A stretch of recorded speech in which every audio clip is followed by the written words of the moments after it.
The Syndicates need your help. In a rare showing of solidarity, they sent a covert team to raid a Grineer ship adrift inside the Abyssal Zone. The ship is rumored to be carrying Orokin Defixios, curse tablets, that were plundered from an archaeological dig site known as Villa Irelia.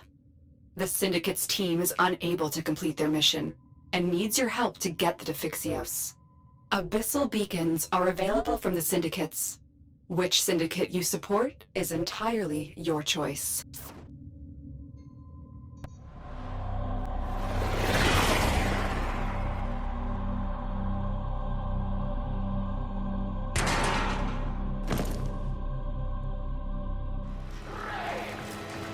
Hello? Reinforcements? Listen, we don't care about our mission. My team just wants to go home. Get out this ship so we can escape. If you find any of us, we'll show you where the nearest Defixio is. We want nothing to do with those cursed things. Be cautious. The Defixios are coveted because of their power. I cannot predict their effects on you or your Warframe. What the hell is going on? I need help. Never should have come here.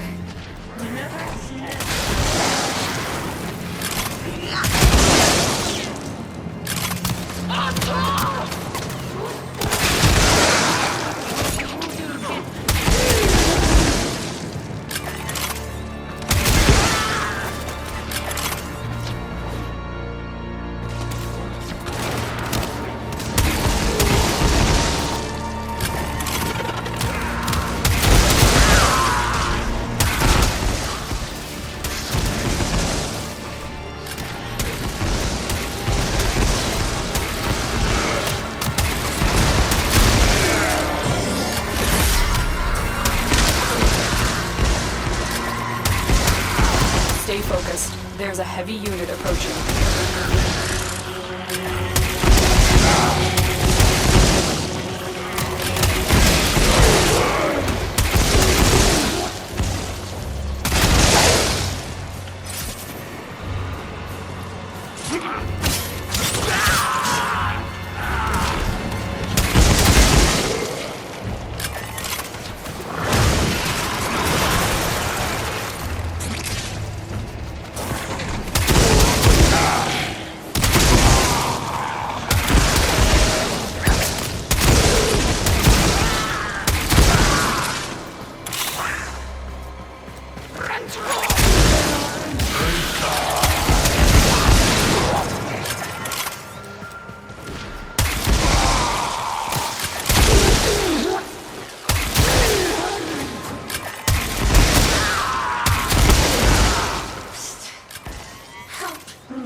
Syndicate sent you.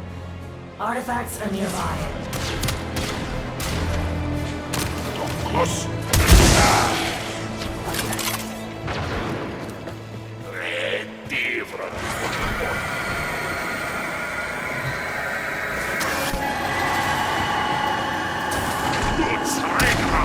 Take it to the extraction zone. Antenna, be careful. Rigger!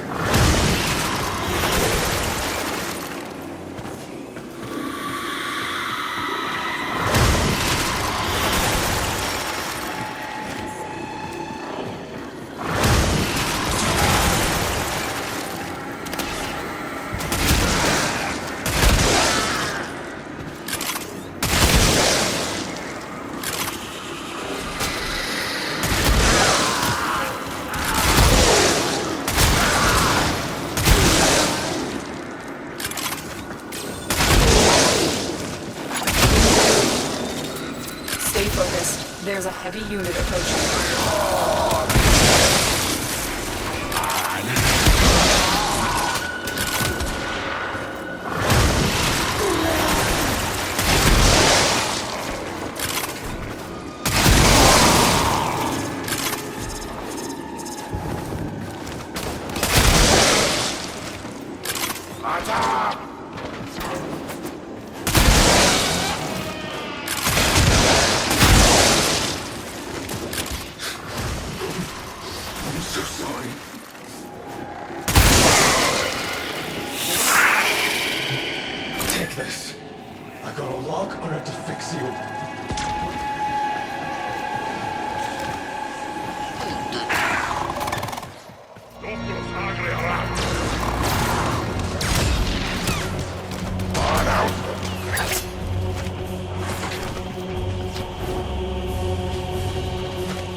Stay focused. There's a heavy unit approaching.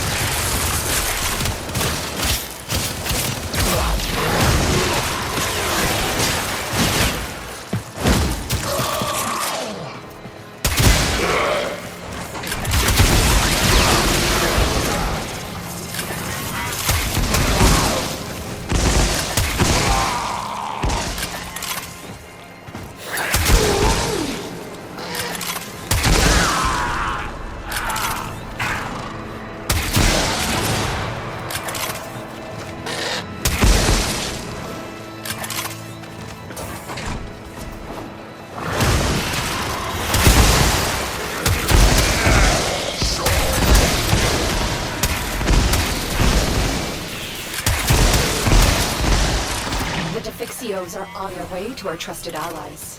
Thank you.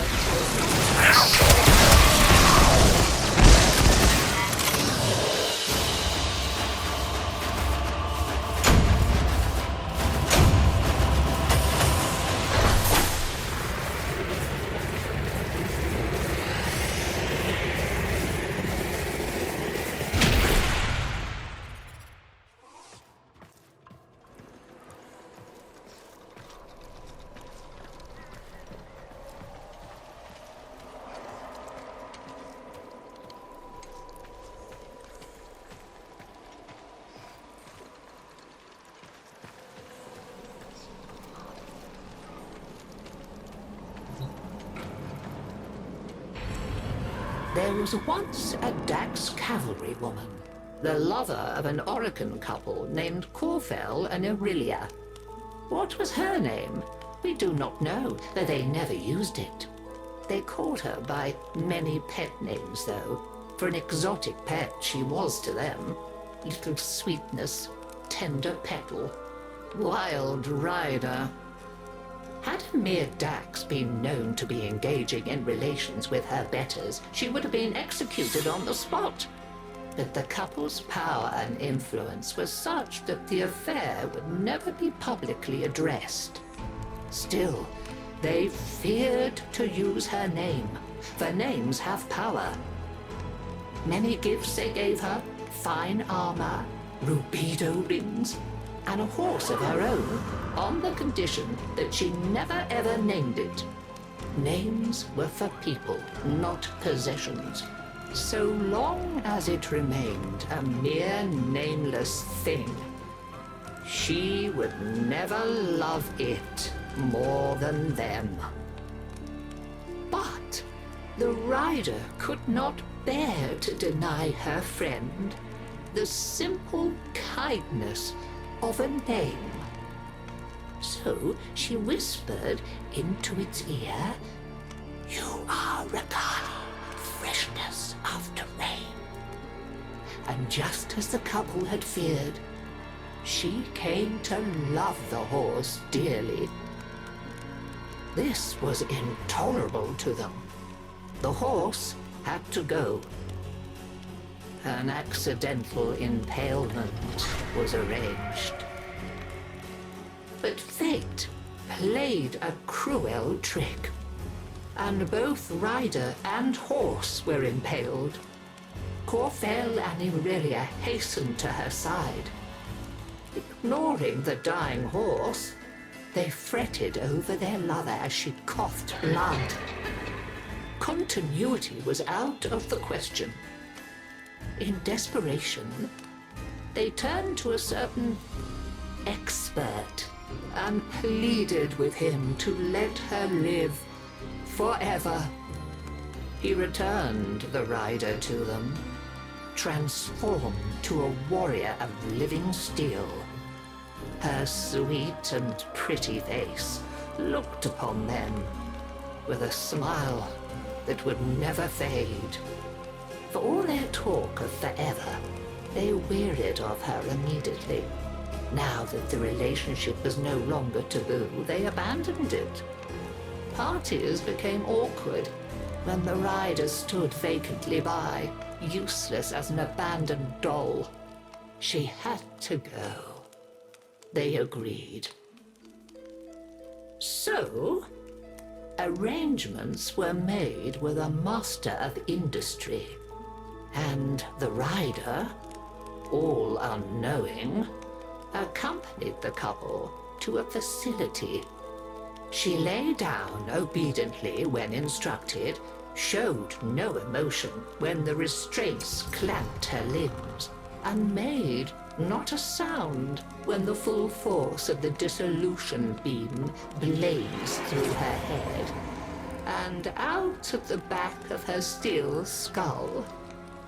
The couple were satisfied. Their sentimental mistake was dead, and furthermore, the smiling doll's face was erased. Now they could erase it from their memory. I doubt I need to tell you what faceless thing clambered jerkily from the facility's waste disposal heap in the still of a Nabarus night. How she sought for her Dax Nakana and found only the Overseer's whip-blade. Confused, vacant, she wandered. Why was she alone? Where was her loyal Rakali? She reached deep into despair and memory, and summoned up a ghost horse to run alongside her on the night winds. Now, at least, she was no longer alone. She groped for other memories, came up with hands overflowing with betrayal. When the morning sun rose on Corfell and Aurelia, they were faceless too, and quite still. After that, she wandered without purpose, and the legend of the Hollow Rider grew. And so we come to my part in her story.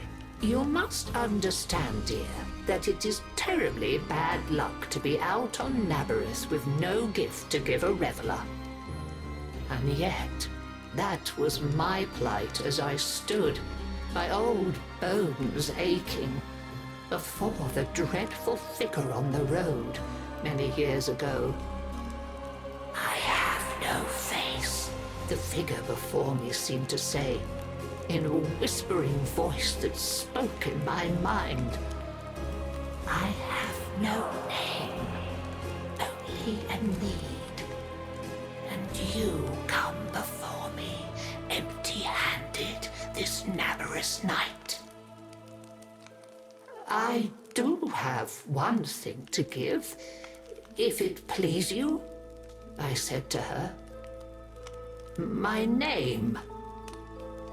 When you ride away, you shall be Dagath, and I shall be only grandmother. And that is the story of how I lost my name and kept my head. Though many others have since lost theirs. For with her name came a new purpose. Dagath, you see, means the mirror that accuses.